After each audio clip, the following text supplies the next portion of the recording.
আজকে আমরা পৃথিবীর এক এমন দেশের কথা বলবো যেখানকার মানুষেরা তাদের জীবনযাপন নিজেদের মতো করে বাঁচতে পারে না।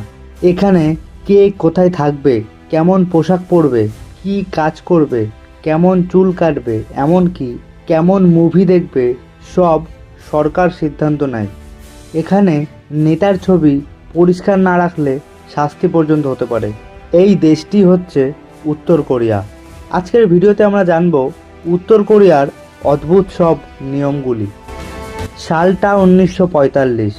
দ্বিতীয় বিশ্বযুদ্ধের শেষে জাপানের পরাজয়ের পর কোরিয়া উপদ্বীপ দুই ভাগে বিভক্ত হয়। উত্তরে সোভিয়েত ইউনিয়নের প্রভাব, যা বর্তমানে উত্তর কোরিয়া, এবং দক্ষিণে আমেরিকার প্রভাব, যা বর্তমানে দক্ষিণ কোরিয়া। 1948 সাল 9 সেপ্টেম্বর প্রথম শাসক হন কিম ইল সাং। সোভিয়েত সমর্থনে তিনি একটি একদলীয় কমিউনিস্ট স্বৈরাচারী শাসন চালু করেন। 1972 সাল কিম ইল সাং নিজেকে সর্বোচ্চ নেতা ঘোষণা করেন। তিনি জুচে নামের একটি আদর্শ প্রচলন করেন, যার অর্থ আত্মনির্ভরতা, কিন্তু আসলে এটি ছিল জনগণকে আলাদা করে এক নায়তন্ত্র কায়েম করার পথ। 1994 সাল কিম ইল সাং মারা যান।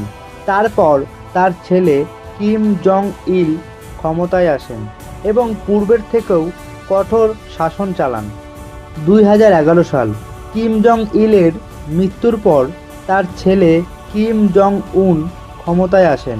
তার শাসনে সেন্সরশিপ, পরমাণু অস্ত্র পরীক্ষা এবং মানুষের ওপর নজরদারি আরও বেড়ে যায়। উত্তর কোরিয়া সরকারিভাবে ডিপিআরকে অর্থাৎ Democratic People's Republic of Korea হলেও এখানে নেই কোনো গণতন্ত্র। দেশটি শাসন করে এসেছে কিম পরিবার। এই পরিবার একটি পূর্ণ স্বৈরশাসন চালু করেছে, যেখানে সাধারণ জনগণের কোনো অধিকার নেই। তারা যেন কিম পরিবারের দাস। সরকার যা বলে সেটাই সত্য, এবং যারা প্রশ্ন তোলে তাদের হয় কঠোর শাস্তি। এবার আমরা জানব উত্তর কোরিয়ার অদ্ভুত সব আইন। তাদের এমন সব নিয়ম রয়েছে যা শুনলে আপনার গায়ে কাঁটা দিয়ে উঠতে পারে। প্রথম নিয়ম, নেতাকে অসম্মান করলে শাস্তি।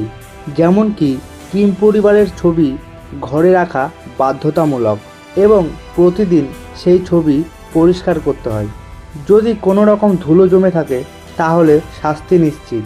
এটিকে তারা নেতার অসম্মান বলে মনে করেন। দ্বিতীয় নিয়ম, ইন্টারনেট নিষিদ্ধ। সাধারণ মানুষের জন্য ইন্টারনেট পুরোপুরি নিষিদ্ধ। তারা কোরিনেট নামে নিজেদের একটি সীমিত নেটওয়ার্ক ব্যবহার করে। 3 নম্বর নিয়ম, নির্দিষ্ট চুলের স্টাইল বাধ্যতামূলক। সেখানে অনুমোদিত হেয়ারস্টাইল ছাড়া অন্য কিছু করা নিষিদ্ধ। পুরুষদের জন্য 10টি এবং নারীদের জন্য 18টি হেয়ারস্টাইল অনুমোদিত। 4 নম্বর, বিদেশি সিনেমা নিষিদ্ধ। যদি কেউ দক্ষিণ কোরিয়ার গান বা সিনেমা দেখতে গিয়ে ধরা পড়ে তাহলে কঠোর শাস্তি, এমনকি মৃত্যুদণ্ড পর্যন্ত হতে পারে। 5 নম্বর, দেশ ছেড়ে পালানো নিষিদ্ধ। কোনো মানুষ যদি দেশ থেকে পালাতে গিয়ে ধরা পড়ে তাহলে তার কঠোর শাস্তি হবে, এমনকি কেউ যদি তাকে পালাতে সাহায্য করে তাকেও কঠোর শাস্তি দেওয়া হবে। 6 নম্বর নিয়ম, শুধু সরকারি টিভি চ্যানেল। উত্তর কোরিয়ার টিভি চ্যানেলে কেবলমাত্র সরকারের দেওয়া 4টি চ্যানেলই আছে। সেখানেও দেখানো হয় কিম কত ভালো কাজ করছে, কিম পরিবার ভগবানের মতো। 7 নম্বর নিয়ম, শহর পরিবর্তনে অনুমতি লাগে, অর্থাৎ নিজেদের দেশের মধ্যেই এক শহর থেকে অন্য শহরে যেতে হলে সরকারের অনুমতি নিতে হয়। 8 নম্বর নিয়ম, ধর্মীয় স্বাধীনতা সীমিত। বাইবেল রাখলে বা প্রার্থনা করলে জীবনের ঝুঁকি থাকে, কারণ উত্তর কোরিয়ায় ধর্মচর্চা সম্পূর্ণ নিষিদ্ধ। মুসলিম, হিন্দু, খ্রিস্টান বা অন্যান্য সব ধর্ম মানা এখানে অপরাধ হিসাবে গণ্য হয়। 9 নম্বর নিয়ম, পোশাকের ওপর নিষেধাজ্ঞা। যেমন উত্তর কোরিয়ায় চুলের স্টাইলের ওপর নিষেধাজ্ঞা রয়েছে, তেমনই তাদের নিয়মে রয়েছে ওয়েস্টার্ন কালচার এবং তাদের ফ্যাশন ফলো করতে পারবে না। 10 নম্বর নিয়ম, 3 প্রজন্মের শাস্তি। উত্তর কোরিয়া এমন একটা দেশ যেখানে 3 প্রজন্মের শাস্তি নীতি চালু আছে। অতএব যদি একজন ব্যক্তি কোনো অপরাধ করে তাহলে তার সন্তান ও নাতিও সেই অপরাধের জন্য শাস্তি পায়। 11 নম্বর নিয়ম, সবাই সৈনিক। উত্তর কোরিয়ায় মিলিটারি সার্ভিস বাধ্যতামূলক।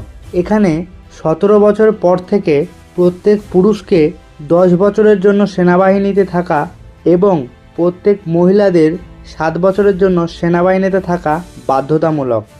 উত্তর কোরিয়া বিশ্বের জন্য একটি আতঙ্কের নাম, কারণ তাদের কাছে পরমাণু অস্ত্র রয়েছে।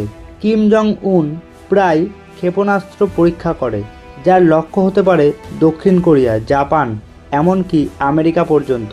এই অস্ত্র প্রদর্শনের মাধ্যমে সে পুরো পৃথিবীকে নিজের অস্তিত্বের কথা মনে করিয়ে দিতে চায়। উত্তর কোরিয়া যে পৃথিবীর বুকের অদ্ভুত এক অন্ধকার কোণা, এমন একটা দেশ যেখানে সত্য বলা পাপ আর নেতাকে ভগবানের মতো মানতেই হবে। আমরা যারা মুক্ত দেশে বাস করি তারা ভাবতেও পারি না কিভাবে মানুষ বেঁচে আছে এই দেশটিতে। তাহলে ভাবতেই পারছেন এই দেশে থাকা কতটা কঠিন। সাধারণ মানুষের জন্য বাইরের বিশ্বের খবর জানার কোনো উপায় নেই এবং বিশ্বের মানুষ কেমনভাবে জীবনযাপন করেন তাও জানা অসম্ভব। তবে প্রশ্ন হলো, এই ভয়ঙ্কর বাস্তবতা কতদিন চলবে? একদিন কি উত্তর কোরিয়াও মুক্তির আলো দেখবে? কমেন্টে জানাও তোমাদের মতামত। ভিডিওটি ভালো লাগলে লাইক, কমেন্ট, শেয়ার এবং চ্যানেলটি সাবস্ক্রাইব করতে ভুলবেন না। ধন্যবাদ।